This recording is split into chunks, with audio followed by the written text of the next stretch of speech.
అధికారం వచ్చి 6 నెలలు పూర్తయి 7వ నెల నడుస్తుంది. ప్రజాక్షేత్రంలో తిరుగుతూ వారి క్షేమ సమాచారాలు, సమస్యలు తెలుసుకోవాల్సిన ప్రజాప్రతినిధులు ఆ పని చేయడం లేదు. ఆ పార్టీ అని కాదు, కూటమిలోని 3 పార్టీల నేతల పరిస్థితి దాదాపు అలాగే ఉందనేది క్షేత్రస్థాయి నుంచి అందుతున్న సమాచారం. శంకుస్థాపనలు చేసుకోవడం, ఆ వెంటనే పార్టీ కార్యాలయాల్లోనో లేదా నియోజకవర్గాల్లోని తమ కార్యాలయాలకో లేక నివాస గృహాలకో ప్రజాప్రతినిధులు పరిమితమవుతున్నారట.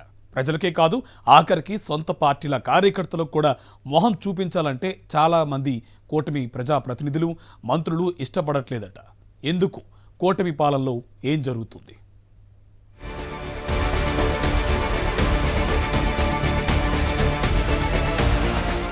పార్టీ అధికారంలో ఉంటే ఆ పార్టీ నేతలు ఏం చేస్తారు? పాలనలోకి రాగానే హామీల అమలుపై దృష్టి పెడతారు. ప్రజా సమస్యలను పరిష్కరించడం కోసం క్షేత్రస్థాయిలో రొమ్ము విరుచుకుని తిరుగుతారు. వివిధ వర్గాల ప్రజలతో సంతోషంగా మమేకమవుతారు. ఇది సాధారణంగా జరిగే పని. కానీ దీనికి భిన్నంగా కూటమి పార్టీల ప్రజాప్రతినిధులు వ్యవహరిస్తున్నారనే విమర్శలు దాదాపుగా అన్ని నియోజకవర్గాల నుంచి వస్తున్నాయి. 3 పార్టీల ఎమ్మెల్యేలు, ఎంపీలు, ఇతర ప్రజాప్రతినిధులు ప్రజల్లో తిరగాలంటేనే భయపడుతున్నారనే విషయం ఏపీ రాజకీయాల్లో హాట్ టాపిక్ గా మారింది. గత వైఎస్ఆర్సీపీ ప్రభుత్వ హయాంలో పూర్తి చేసిన పనులకు ప్రారంభోత్సవాలు చేయడానికి వెళ్లడం తప్పితే ఈ 6-7 నెలల కాలంలో కూటమి ప్రజాప్రతినిధులు ప్రజలకు చేసింది ఏమీ లేదు.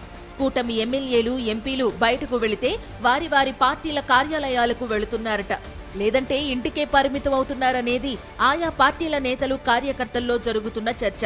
మరీ విచిత్రంగా వారు తమ దగ్గరకు వచ్చే ప్రజలను, కార్యకర్తలను కలవడానికి కూడా పెద్దగా ఇష్టపడటం లేదని కూటమి పార్టీల నేతలు, కార్యకర్తలు చెప్పుకుంటున్నారు.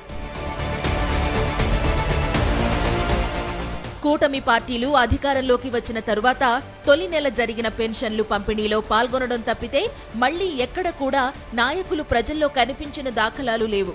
ఇది మంచి ప్రభుత్వం అనే కార్యక్రమంలో భాగంగా స్టిక్కర్లు అంటించడానికి సచివాలయ ఉద్యోగులు వెళ్లారే తప్పితే కూటమి ప్రజాప్రతినిధులు ఆ కార్యక్రమంలో ఎక్కడా కనిపించలేదు.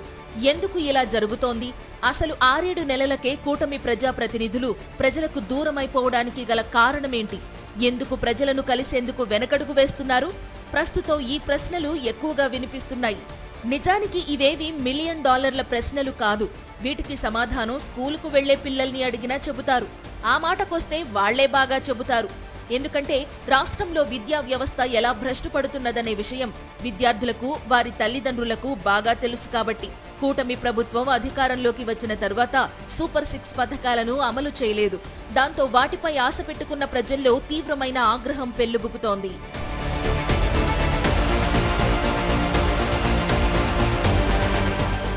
ఎన్నికలకు ముందు అధికారంలోకి రావడం కోసం సూపర్ 6 హామీలను తెరపైకి తెచ్చారు. 6 నెలలు గడుస్తున్నా ఇప్పటి వరకు ఏ ఒక్క హామీని కూడా అమలు చేయలేదు. మహిళలకు ఉచిత బస్సు ప్రయాణం, ప్రతి మహిళకు నెలకు 1500 ఆర్థిక సాయం, ప్రతి ఇంటికి ఉచితంగా ఏడాదికి 3 గ్యాస్ సిలిండర్లు, ప్రతి రైతుకు ఏటా 20,000 పంట పెట్టుబడి సాయం, స్కూల్కు వెళ్లే ప్రతి విద్యార్థికి ఏడాదికి 15,000, యువతకు ఉపాధి అవకాశం కల్పించలేకపోతే ప్రతి నెల 3,000 నిరుద్యోగ భృతి. ఇవి చంద్రబాబు ఇచ్చిన సూపర్ 6 హామీలు. బాబు ష్యూరిటీ, భవిష్యత్తు గ్యారంటీ అనే పేరుతో వీటిని ప్రచారం చేశారు. వీటిలో నానా జిమ్మిక్కులు చేసి 3 గ్యాస్ సిలిండర్ల పథకాన్ని అమల్లోకి తెచ్చారు గాని దానిలో ఎన్నెన్నో లోపాలు, పరిమితులు. కూటమిని నమ్ముకున్న రైతులు నట్టేట మునిగిపోయారు. వారికి 20,000 పంట పెట్టుబడి సాయం అందడం లేదు. మరోవైపు 15,000 కోట్ల రూపాయలకు పైగా విద్యుత్ భారాన్ని ప్రజలపై మోపారు. ఉచితంగా ఇసుక ఇస్తామని చెప్పి ప్రజలను మోసం చేశారు.